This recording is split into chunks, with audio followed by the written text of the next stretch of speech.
Magandang araw sa inyong lahat. Ako nga pala si Kena Comora Redobla ng DSED English 1B na magsisilbi ninyong tagapag-ulat sa signaturang pagbasa at pagsulat tungo sa pananaliksik. At ngayon, tatalakayin natin ang isang bahagi ng pananaliksik. Ito ay ang pangangalap ng datos o mas kilala sa tawag na data gathering. Mga hanguan ng impormasyon o datos.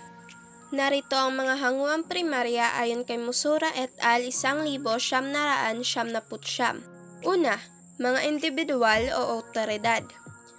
Pangalawa, mga grupo o organisasyon. Pangatlo, mga kinagawiang kaugalian. At pang-apat, mga pampublikong kasulatan o dokumento. Ang hanguang sekundarya naman ay ang mga aklat tulad ng diksyonaryo, encyclopedia, taunang ulat o yearbook, almanak at atlas. Mga nalathalang artikulo sa journal, magazine, pahayagan o newsletter. Mga thesis, disertasyon at pag-aaral sa feasibility, na ilathala man ito o hindi. At mga monograph, manual, polyeto, manuskrito at iba pa. Hanguang elektroniko. Sa internet ay maaari ka ring magpadala ng liham elektroniko o email sa alinmang panig ng mundo. Sa makatwid, mas mainam ito, kumpara sa pagpapadala ng impormasyon sa pamamagitan ng koreo na aabuti ng ilang araw at sa pagpunta sa mga silid-aklatan sa malalayong lugar o kaya pangangalap ng datos gamit ang telepono. Gaano kahalaga ang impormasyong manggagaling sa internet? Ano-ano ang sukatan ng kahalagahan nito? Anong uri ng website ang iyong tinitingnan? Ang webpage Uniform Resource Locators o mas kilala sa acronym na URLs na nagtatapos sa .edu ay mula sa institusyon ng edukasyon o akademiko. Ito ang halimbawa. Ang .org ay nangangahulugang mula sa isang organisasyon at ang .com ay mula sa komersyo o business. Ang .gov ay nangangahulugang mula sa institusyon o sangay ng pamahalaan. Ito ang halimbawa.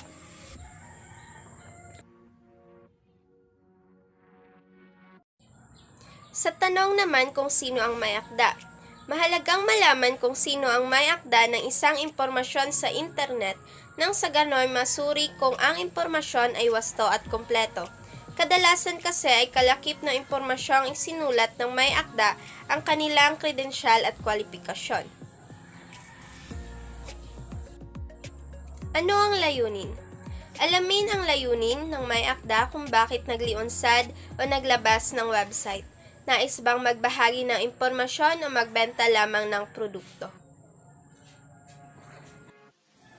Paano inilahad ang impormasyon? Ang teksto ba ay pang-advertising o opinion lamang? Alamin din kung may bias o prejudice ang teksto. Makatotohanan ba ang teksto? Alamin kung opisyal o documented ang teksto. Pag-aralan kung ang pagkakasulat ay maayos o kung wasto ang baybay at gramatika.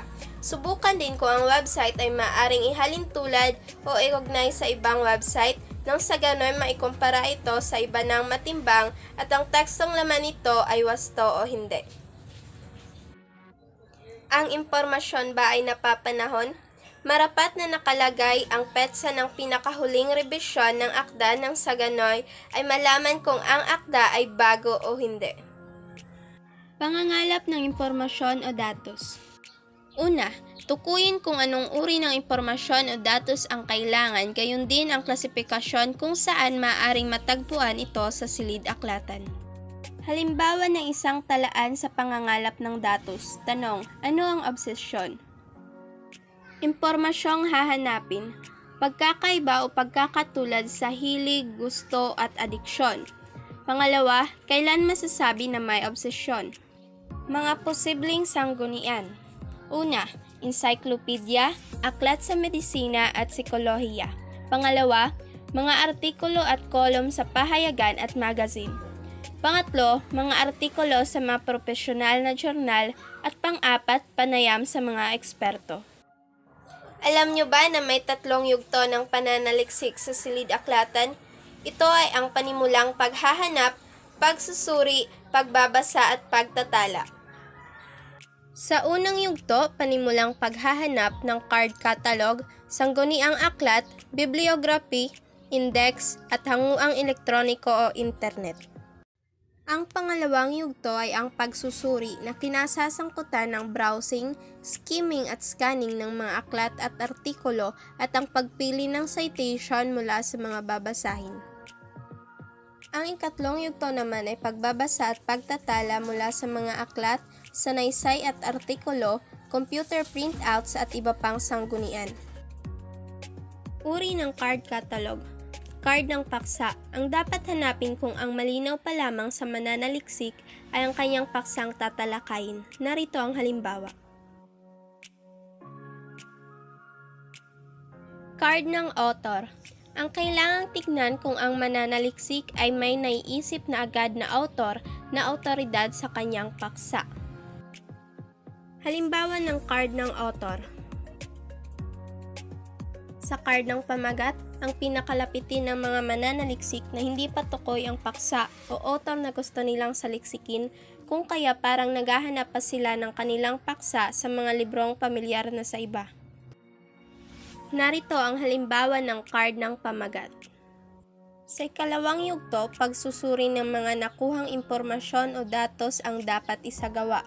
Gamitin ang mga nakasanayang browsing, skimming at scanning sa mga aklat at artikulong posibleng magamit sa pagsulat ng pananaliksik.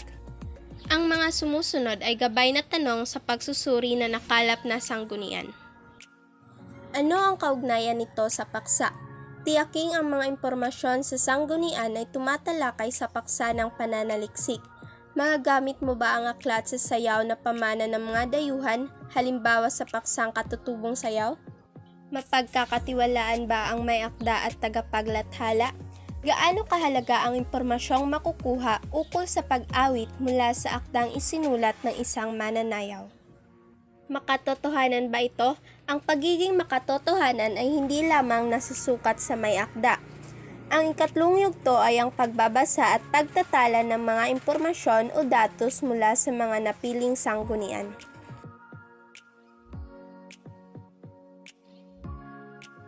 Maraming salamat sa inyong pakikinig. Muli, Kena Comora Redobla, ang iyong tagapag-ulat sa pangangalap ng datos. Maraming salamat.